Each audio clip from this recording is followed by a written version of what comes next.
Hey everybody, it's me, Angel Benton. My lips look all like they've got chapstick on them, but they've actually it's coconut oil, like just oil pulled. So now my lips look all dewy.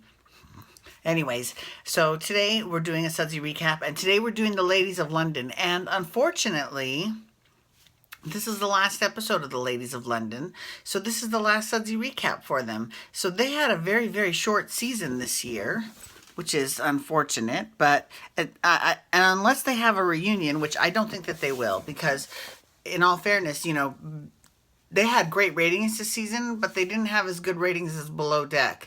And Below Deck didn't get a reunion, so I don't think they'll do a reunion for the Ladies of London. Plus, we all know that anything that happens across the pond anywhere, whether it's Australia or London or Cheshire, they don't really do reunions that well, although I will give Australia credit for having Alex Perry host. It's not Andy Cohen, but it's better than nothing, right? Okay, anyways, so this is what happened the last few weeks of Ladies in London.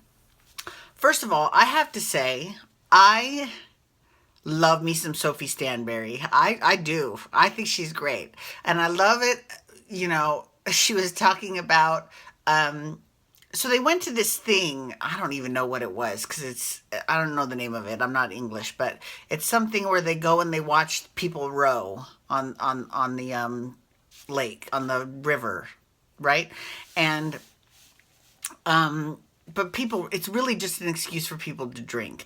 It kind of reminds me of the Del Mar races or the like anytime someone can wear a fabulous hat, or Saratoga, you know what I'm saying? Anyways, but it's weird because where they watched the races was, I think it was some sort of tiki bar, and they actually spent all of their time either drinking out of pineapples, which is very cool, or they had a chest that was ridiculously huge, and it was full of champagne. And she was like, are you asking me to drink out of a chest filled with champagne? Don't mind if I do. I love it. I love it. I love it. I love everything about it. It's fantastic. I think she's great. Now, moving on to someone else I love, which for completely different reasons, because obviously I'm not going to have booze in common with her because she is a sober person, is Adela. I love me some Adela. First of all, she looks incredible. Her body is on point. It really is. When she was trying on dresses for Julie to see what she should wear to the party. And the first one she had was the Kate Middleton dress, except she had the black version and Kate had the white version. And she looked great in it, but Julie was like, it's not right for this party. And she's right. She did look phenomenal in that dress, but just not for that particular party. But then she tried on one with, like a see-through all the way down. I mean, she looked incredible. I mean, yeah, she's got a big rack, but, other than that, her body is just like tight and right. She looks great. Good for you, Adela. And especially what's funny, so she was telling this funny story about how she was in Las Vegas and the taxi cab driver took her to the Hooters Hotel, and they were like, oh, are you starting your shift? And she's like, and I was 35 at the time. Well, first of all, here in Vegas, that's not that big of a deal to be 35, because lots of cocktail waitresses are 35 plus, trust and believe. But I do think it's kind of cool that, she, that he thought that she was, a Hooters girl. I think that's pretty cool. Can you imagine if Adela and Brittany, that's Brittany from Vanderpump Rules, if they had their own show? Now that would be something I would watch. For real. I would love Yeah, anyways.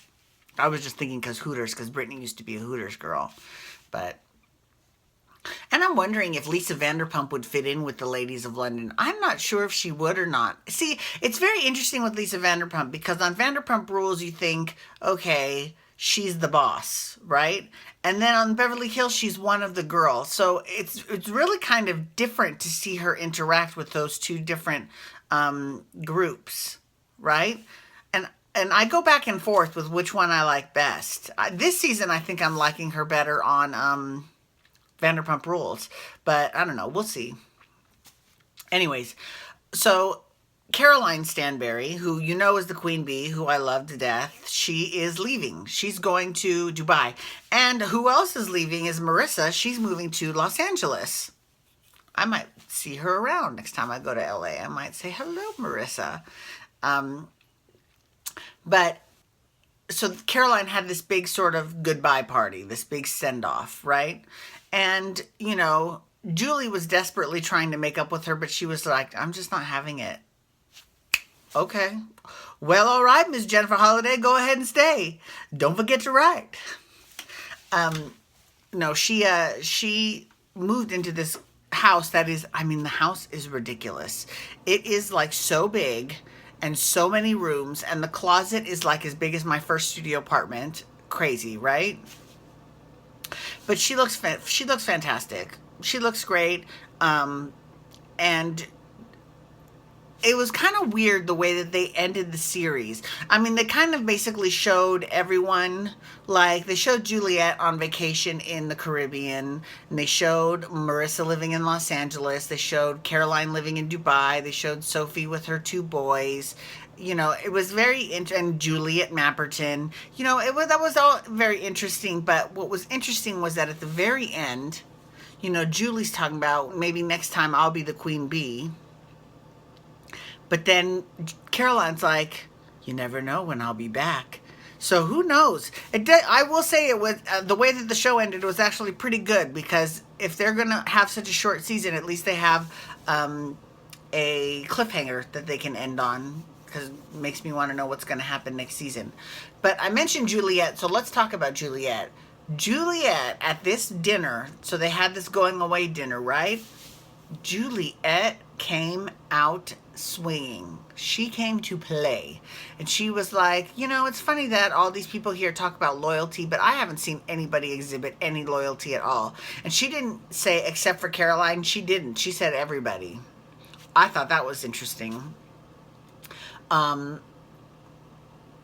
Juliet was, of course, Julie was, of course, appalled by it, as was Sophie and Adela. Adela was hilarious. She was like, this little pipsqueak in polyester is going to be the one to call us out, really? It was pretty funny. It was pretty cute.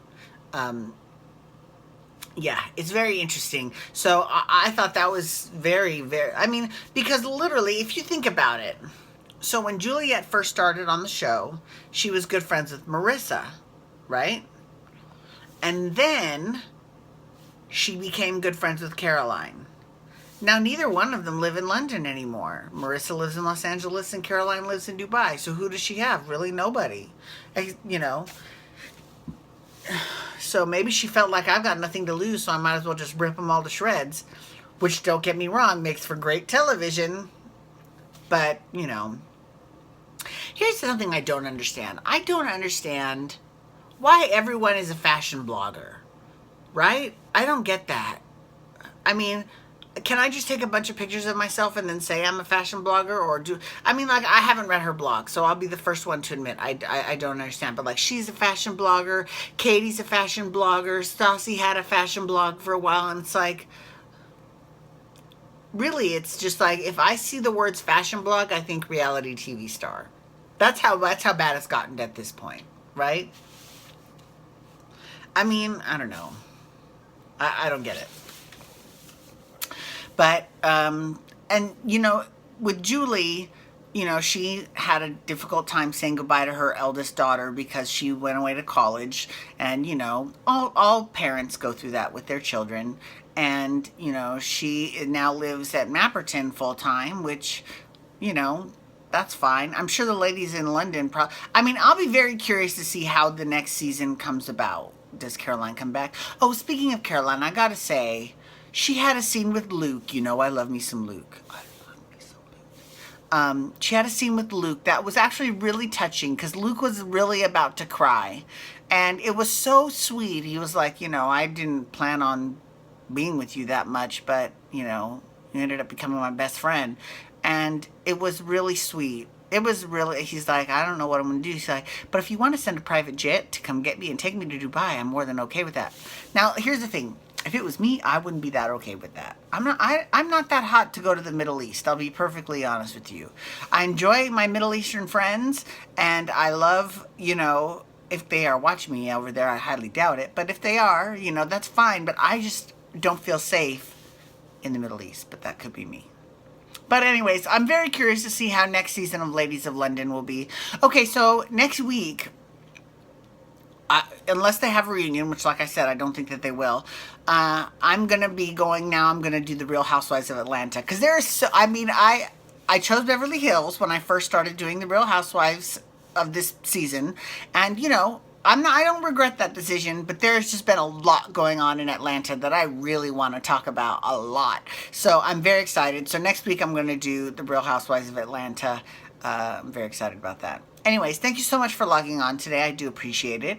You can follow me on Twitter at Angel Benton, hashtag Ladies of London to talk Ladies of London with me. You can also hashtag RHOBH to talk about the Real Housewives of Beverly Hills, because that's what I'm doing next. Okay, peace out, everyone. Have a wonderful day. Wubba, wubba, wubba.